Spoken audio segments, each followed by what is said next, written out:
আসসালামু আলাইকুম। আকরান উচ্চ বিদ্যালয় এবং কলেজ এবং এই কলেজের আমাদের সম্মানিত সভাপতি প্রফেসর তপন কুমার সরকার, যিনি সাবেক চেয়ারম্যান মাধ্যমিক উচ্চ শিক্ষা বোর্ড, এবং আজকের এই প্রতিষ্ঠানের প্রতিষ্ঠাতা অধ্যক্ষ মোহাম্মদ হারুন আর রশিদ, এখানে আমাদের সাভার থানার আমাদের বিএনপির প্রাক্তন যুগ্ম আহ্বায়ক এবং যিনি এই প্রতিষ্ঠানের স্মৃতির সাথে, এবং উনি অনেক চিন্তা চেতনাগুলো রাজনৈতিকভাবে ধারণ করেন। আমার বিশ্বাস আমাদের শিক্ষার্থীরা আপনাদের যে সমস্ত মূল মন্ত্রগুলো দেবেন তারা নিশ্চয়ই এদেশের তরুণ প্রজন্ম হিসেবে সেগুলোকে সর্বোচ্চ অগ্রাধিকার দেবেন। আছেন এখানকার আরো বিশিষ্ট ব্যক্তিবর্গ, অতিথিবর্গ এবং এই প্রতিষ্ঠানের শিক্ষার্থী শিক্ষকবৃন্দ এবং আমার সুপ্রিয় তরুণ শিক্ষার্থীরা যারা সামনে একটি পরীক্ষার যুদ্ধে অবতীর্ণ হতে যাচ্ছে। এটাকে যুদ্ধ হিসেবে ভাবার কোনো প্রয়োজন নেই। নিয়মিতভাবে আপনাদের পূর্বপুরুষরা দিয়ে আসছে, আমরা এইসব পরীক্ষাগুলো দিয়ে আসছি। আপনারা যদি সাবজেক্ট বেস পড়াশোনা যদি আপনারা নিয়মিতভাবে করেন, সিলেবাসের আওতায় থেকে যদি পড়াশোনা করেন, বোর্ডের পরীক্ষায় ভালো রেজাল্ট করার কোনো কারণ নেই।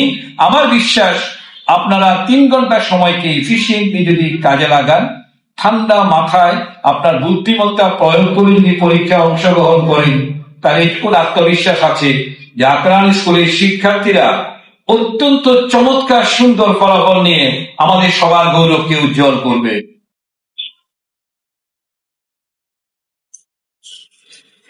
আমি গতকাল যখন প্রথম জানলাম যে আপনাদের সেখানে আমার অত্যন্ত পুরনো সহকর্মী, এবং আপনারা জানেন যে ঢাকা শিক্ষা বোর্ডের যিনি চেয়ারম্যান, সবাই কিন্তু এরকম মর্যাদায় যেতে পারেন না।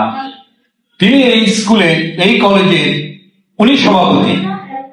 আমি একেবারে মোহিত হয়ে গেলাম যে না, আমার মনে এই মুহূর্তে আমি ছুটে যাই। বিশ্বাস করে আমরা একসাথে কিন্তু দীর্ঘ সময় শিক্ষার সর্বোচ্চ পর্যায়ে পলিসি মেকিং এ সারা বাংলাদেশ নিয়ে কাজ করেছি।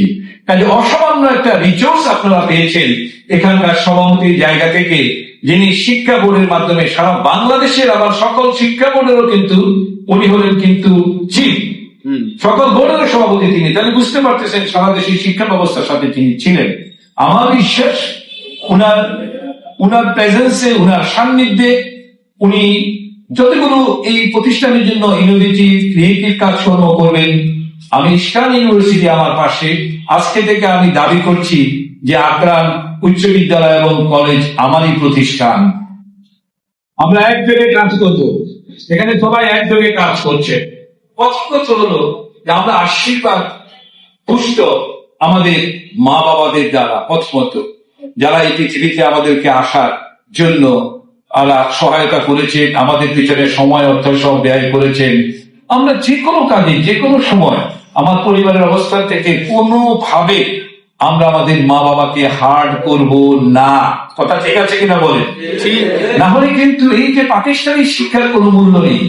আমাদের চাইতে অন্য পশু পাখি পৃথিবীতে অনেক শক্তিধর আছে, কিন্তু তাদের কোনো সামাজিক অবস্থান নাই, তাদের কোনো শিক্ষা নাই। এখানে এসছেন বাড়িতে আরো বেশি সময় পেতেন। এখানে এই যে ফর্মাল এডুকেশন সবাইকে নিয়ে যেটা শিখছেন, এটা আজীবনের জন্য সম্পদ হিসাবে কাজ করবেন। যত বেশি শিখবেন, যত বেশি আপনি জানবেন, তত বেশি ডিসিপ্লিন করবেন, তত বেশি নিজের কেরিয়ার প্ল্যান করে নিজেকে আগায় নিতে পারবেন। এটি আমি বিশ্বাস করি। এরপরে বলবো যে আমাদের শিক্ষকরাই হচ্ছেন কি শিক্ষার বাতিঘর, আলোর বাতিঘর, শিক্ষার জ্ঞানের নলেজের বাতিঘর। কেমন ইনারা সারা পৃথিবীময় যেখানে আছেন না কেন, সারা জীবন দেখবেন পৃথিবীর সেরা মানুষগুলোকে, কে প্রেসিডেন্ট, কে প্রধানমন্ত্রী, কে বিচারপতি, কে সারা বিশ্বের শ্রেষ্ঠ ধনী, সবাইকে কম বেশি কিন্তু তাদের শিক্ষকের মাধ্যমেই আসতে হয়েছে। কথাটা ঠিক কিনা বলেন? তাহলে অসামান্য মানে সম্মানে যতক্ষণ আপনারা মূল্যায়ন করবেন, ততক্ষণ কিন্তু আপনি আপনার কেরিয়ারের জন্য বিশাল একটি জায়গায় নিজেকে আপনি নিয়ে যেতে পারবেন। তো আমি বলছি যে এই যে আপনারা আকরান স্কুল এতটা সৌভাগ্যবান যে দেখেন, এখানে আমি জানলাম যে এখানে স্কুল এন্ড কলেজ বলতে এটি আছে। আর এর পাশেই আছে দেখবেন আশেপাশে 5টি বড় বিশ্ববিদ্যালয়। কেমন? তাহলে যেখানে এই বিশ্ববিদ্যালয় আপনাদের খুব কাছে আছেন, কালচারালি দেখবেন যে এত ডেভেলপ এলাকাগুলো হতে যাচ্ছে।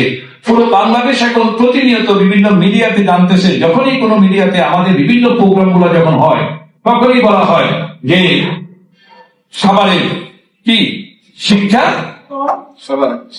পল্লী, এটাকে বলা হচ্ছে। সারা পৃথিবীর বড় বড় দেশগুলোতে কিন্তু এই ধরনের শিক্ষার জন্য আলাদা কিন্তু এলাকা নির্ধারণ করা আছে। আমার বিশ্বাস বাংলাদেশে আপনারা গর্বিত হবেন, আনন্দিত হবেন। ধীরে ধীরে কিন্তু এই পুরো এলাকা আশুলিয়ার এই জায়গাটা কিন্তু সারা বাংলাদেশের শিক্ষা নগরীতে পরিণত হবে, যার যার সুফল আপনারা পাবেন, আপনাদের জুনিয়র যারা ভবিষ্যতে আসবে তারা পাবেন। আমি বিশ্বাস করি মাইন্ডসেট করেন আপনারা কি হতে চান, কি স্বপ্ন আমাদের, এটা এখনই আপনাকে ধারণ করতে হবে। এতদিন ধারণ করে এসছেন, লালন করে এসছেন। উচ্চ মাধ্যমিক পরীক্ষা পাশ করা মানেই হচ্ছে যে এখান থেকে আপনি একটা সাবজেক্ট চয়েসের কথা বলেছেন, কোন সাবজেক্ট নিয়ে পড়াশোনা করবেন। বাংলাদেশে এগুলো নিয়ে অনেক কথা হচ্ছে। আমাদের অধিকাংশ শিক্ষা ব্যবস্থার মধ্যে আমাদের শুধু জ্ঞান বিতরণের কাজটাই আছে, স্কিল ডেভেলপমেন্টের কোনো কাজ নেই, অভিজ্ঞতা অর্জনের কোনো কাজ নেই। সঙ্গত কারণে বড় বড় ডিগ্রি নিয়েও কিন্তু দেখা গেছে এমন অসংখ্য সাবজেক্ট থেকে পড়ার পর কর্মজীবনে তাদের জন্য কোনো কর্মসংস্থানের সুযোগ নেই। তারা জ্ঞান থাকা সত্ত্বেও তারা অবসলিট হয়ে যাচ্ছে, অকার্যকর হয়ে যাচ্ছে। কাজে উচ্চ মাধ্যমিকে আপনারা, আমার বিশ্বাস, আমি প্রত্যেকের চোখে মুখে যে পরিমাণ আগুন দেখছি, তাতে করে আপনারা অবশ্যই ভালো রেজাল্ট করবেন। এটা মনে করার কারণ নাই। এখন দৈনিক যত বেশি পড়বেন ততই মনে হবে যে আল্লাহ আমি তো পড়াশোনা সব হারিয়ে ফেলতেছি। মোটেই না, আল্লাহ আমাদেরকে এমন একটা ব্রেন দিয়েছে, ওখানে এটা স্টোর করা থাকে। আপনি লিখতে যাবেন যখন দেখবেন অনর্গল সব কথাগুলো সব চলে এসছে। এটা বিশ্বাস না হলে এখানে যারা অত্যন্ত জ্ঞানী সুবিজন আছেন তাদেরকে জিজ্ঞেস করেন। এটা টেনশন, নো টেনশন। যত এফিসিয়েন্টলি আপনি 3 জনটাকে ব্যবহার করবেন, আমার বিশ্বাস সুন্দর একটা পরীক্ষা দিয়ে আপনারা সাফল্যজনক রেজাল্ট করে আনবেন। কিন্তু রেজাল্টটা কি জীবনের সবকিছু? আপনাদেরকে একটি জায়গা থেকে দেখবেন অর্থ উপার্জন আর সম্মান, কোনটা চাই আপনাদের? শুনে বলো, সম্মানও চাই, অর্থও চাই। কেমন? এখন শুধু অর্থ যদি বলেন তাহলে তো একজন ভিক্ষুক দিনের প্রথম প্রহর থেকে দেখবেন সে টাকা উপার্জন করে না।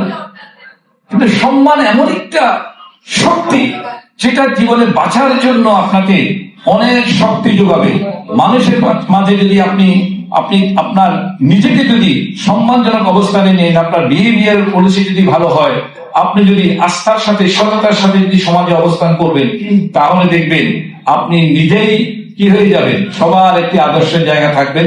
ব্যাংকে বিশ্বাস না করেও আপনার কাছে টাকা রাখার জন্য অনেক নিরাপত্তা অনুভব করবে। ব্যবসা করার জন্য, অন্য যে কোনো পারিবারিক আত্মীয়তা করার জন্য আপনাকে অগ্রাধিকার দেবে। কি বলো, আমরা সেই পথে এগোতে থাকবো কিনা, আমাদের হবো কিনা? শিক্ষার মূল কাজটাই হচ্ছে বিহেভিয়ারাল চেঞ্জ।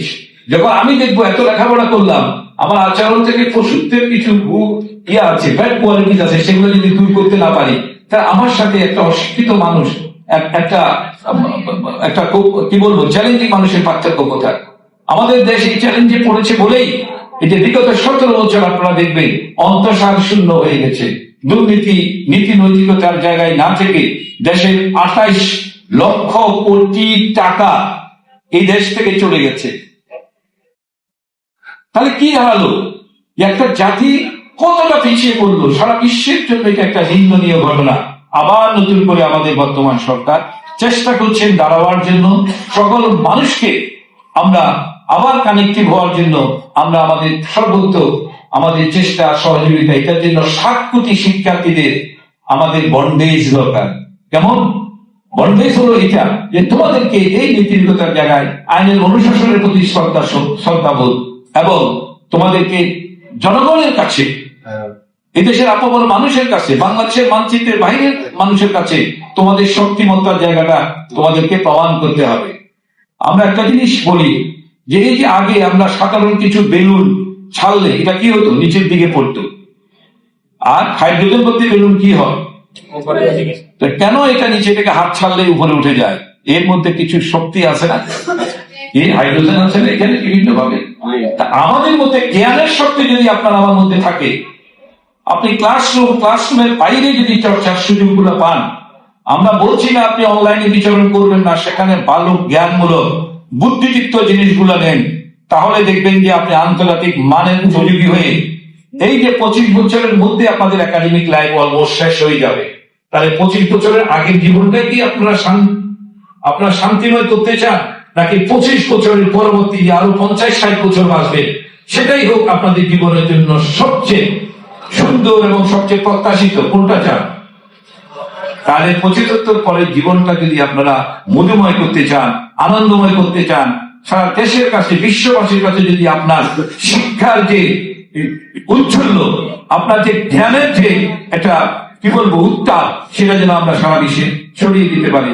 আপনি দেখেন বেশ কিছু লাগে না, সুইজারল্যান্ডের মতো একটা দেশ সারা পৃথিবীর মধ্যে সবচেয়ে আনন্দ সুন্দর, মানে চোখ খুললে মনে হবে হে আল্লাহ পৃথিবীতে আমাকে সারা জীবনের জন্য বাঁচিয়ে রাখো, এত সুন্দর জিনিস তুমি বলেছো যে এটা বেহেশতে গেলে পাবো, কিন্তু দুনিয়াতে মনে হচ্ছে সেটার কিছু রিপ্লেশন আছে। শুধু রোলেক্স ঘড়ি অন্যতম, কি ওই একটা ঘড়ির দামে দেখবেন 20 লাখ 25 লাখ 1 কোটি 2 কোটি 5 কোটি টাকা যারা কিনে তারা পরিতৃপ্ত হয় যে আমার হাতে রোলেক্স ঘড়ি। ওটার মধ্যে দেখতে এমন কোন কি এত কোনো বিউটি নেই, কিন্তু ওটার মধ্যে কোয়ালিটি আছে। যেমন সুইস ব্যাংক কোন দেশে? সেই দেশে। তো সুইস ব্যাংক কি সারা বিশ্বের এমন একটি ব্যাংক, আমাদের বাংলাদেশ ব্যাংকের মতো অন্য সব ব্যাংক গুলাকে সাধারণ মানুষের টাকাকে যেভাবে একেবারে রাতের অন্ধকারে হোক দিনে হোক চুরি করে নিয়ে গেছে সব, দেশটা কিন্তু অনেক পিছিয়ে পড়লো, তাই না? তো ওখানে আপনি কারো টাকার হিসাবে নিতে পারবেন না, এত শক্তি ওদের, এতই ওরা কিন্তু এটার জন্য আইনকে বিশ্ববাসীর কাছে কঠিন করে ফেলেছে। আর দেশে নাই কোনো খনিজ সম্পদ, দেশে নাই কোনো আপনার সমুদ্র, দেশে অন্য কোনো প্রাকৃতিক সম্পদ নেই, এগুলোকে নিয়েই তারা কিন্তু দেখবেন অভাবনীয় অকল্পনীয় একটি দেশ তৈরি করেছে। আমাদের 7.5 কোটি আমাদের তরুণ শক্তি, আমরা যদি ঐক্যবদ্ধ হই, আমরা যদি এই দেশকে পুনর্নির্মাণের জন্য সবাই যদি আমরা আমাদের কি বলবো, ওই যে বলছেন যে 8-10 ঘন্টা সাধারণ পড়ার জন্য আর 5-6 ঘন্টা 7 ঘন্টা আপনার স্কিল বাড়ানোর জন্য, কারণ আপনার উচ্চশিক্ষা এটি কাজে লাগবে। আপনি আপনার চূড়ান্ত পড়াশোনা হবে উচ্চশিক্ষা, এই লেভেলে পড়াশোনা শেষ করে আপনি রাষ্ট্রের একজন চতুর্থ শ্রেণী অথবা কেরানির মর্যাদা নিয়েও কিন্তু আপনি বাঁচতে পারবেন না। আমি বাস্তব কথাটা বলছি। আমি বলে চেয়ারম্যান মহোদয়কে আমি বলতে চাচ্ছি যে আমি মাউসিতে সর্বশেষ চতুর্থ শ্রেণীর যে নিয়োগ আমি দিয়েছি, এরা পদটা হলো সর্বোচ্চ